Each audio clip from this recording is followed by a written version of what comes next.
Alors camarades, comme vous pouvez le constater, voici ces personnes-là qui ont voulu déstabiliser Djibo. Les assaillants sont venus principalement du Nigeria et aussi d'une partie de la Côte d'Ivoire. Vous voyez comment les VDP les ont mis à leur place. Quand on vous dit que les hommes ne dorment pas, les hommes travaillent, l'armée travaille, l'armée burkinabé et l'armée de l'AES travaillent.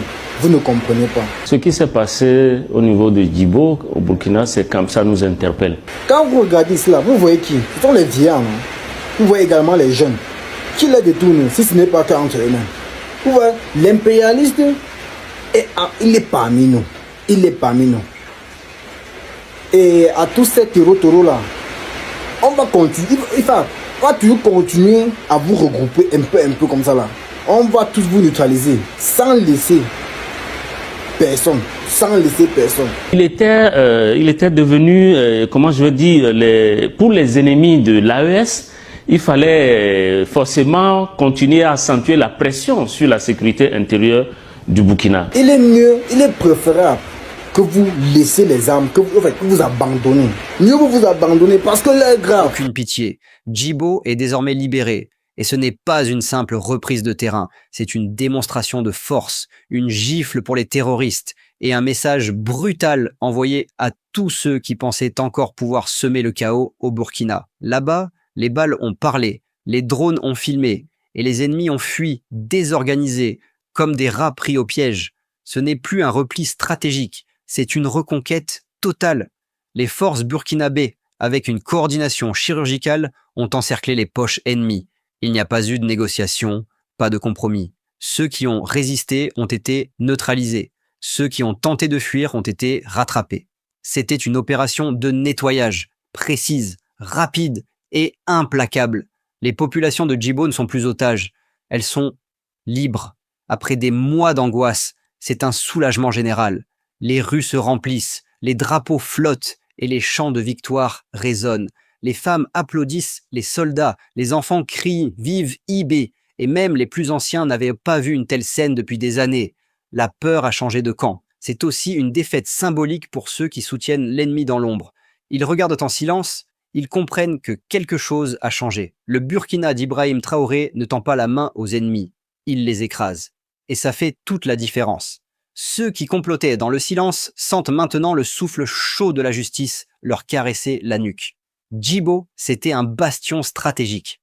Maintenant, c'est une base de l'armée burkinabé. Les positions ont été renforcées, les routes sécurisées, les points d'appui étendus. C'est terminé l'époque où l'ennemi se cachait dans les arbres. Maintenant, il n'y a plus d'arbres. Il n'y a que des postes de surveillance, des patrouilles et des hommes prêts à tout pour défendre leur terre. Ce succès est un signal fort envoyé au reste du pays. Aucun centimètre carré du territoire ne sera abandonné. Aucun village, aucun hameau, aucune route. Tout sera repris. Et si les ennemis veulent tester encore une fois la détermination du Burkina, ils finiront comme à Djibo. Encerclés, oubliés. L'AES observe et applaudit, car ce qui se passe au Burkina inspire le Mali et le Niger. C'est une nouvelle ère, une nouvelle manière de gouverner, une nouvelle façon de combattre. Ce n'est plus la diplomatie molle, c'est l'action directe. Et tant que le peuple est avec ses soldats, rien ne pourra les arrêter. Et Ibrahim Traoré dans tout ça, toujours droit, toujours calme. Il ne célèbre pas, il prépare la suite. Pour lui, Djibo n'est qu'une étape. Il veut la sécurité partout, pour tous. Il ne parle pas pour séduire, il agit pour délivrer. Et tant que le peuple le suit, alors l'ennemi, lui, ne peut que fuir. Les assaillants sont venus principalement du Nigeria et aussi d'une partie de la Côte d'Ivoire. Ce qui s'est passé au niveau de Djibo, au Burkina, c'est comme ça nous interpelle. Et je pense que la réponse à votre question, elle est de deux niveaux. D'abord, oui, parce que avec le soutien international qui s'est manifesté par un soutien à l'international organisé par plusieurs structures panafricaines, que ce soit en Afrique, en Europe et sur d'autres continents également. Après donc ce soutien international et après aussi la brillante participation du capitaine à Moscou le 8 à la célébration du 8 mai, Et il était devenu, comment je veux dire, pour les ennemis de l'AES, il fallait forcément continuer à accentuer la pression sur la sécurité intérieure du Burkina.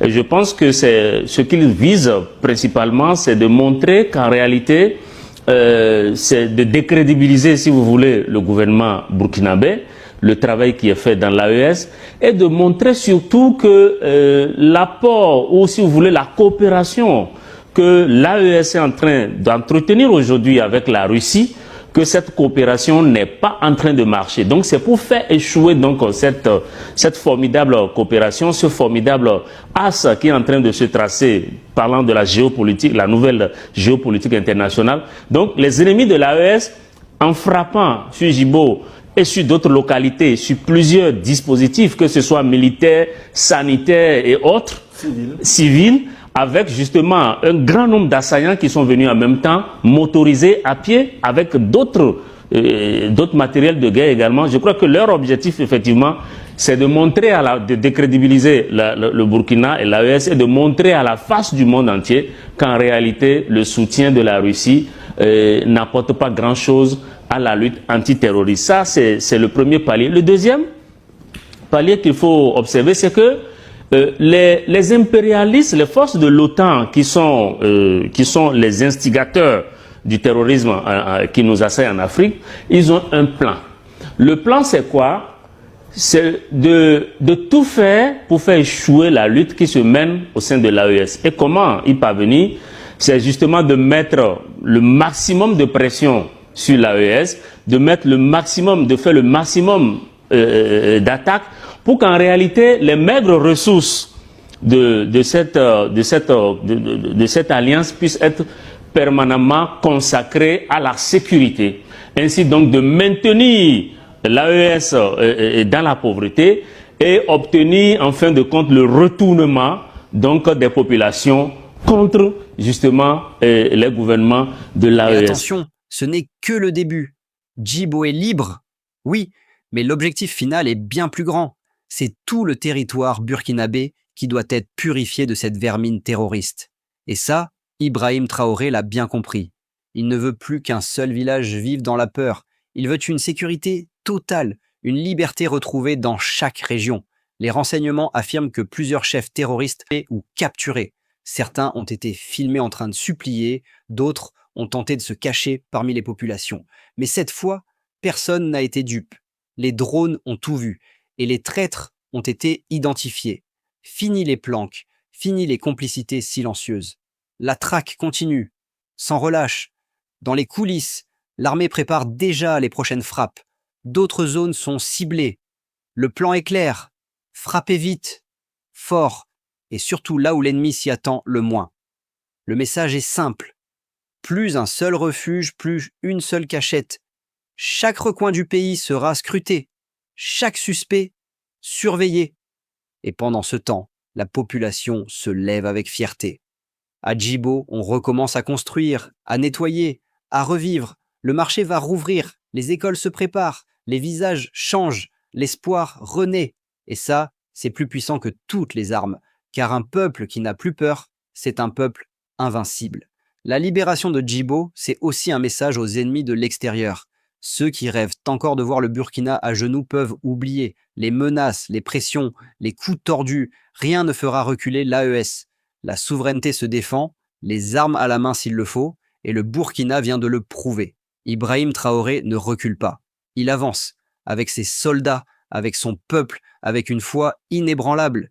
Il ne veut pas seulement libérer Djibo. Il veut transformer tout le pays, sécuriser, développer et envoyer un message clair à l'Afrique entière. Le temps des dominations est fini. Le continent se relève. Et il commence par ici. Ce qui vient de se passer à Djibo va marquer l'histoire. C'est une page qui se tourne, une autre qui s'écrit avec le sang du courage et l'encre de la résistance. Et cette histoire, c'est le peuple qui l'écrit, debout, uni derrière ses dirigeants, sans peur, sans trembler.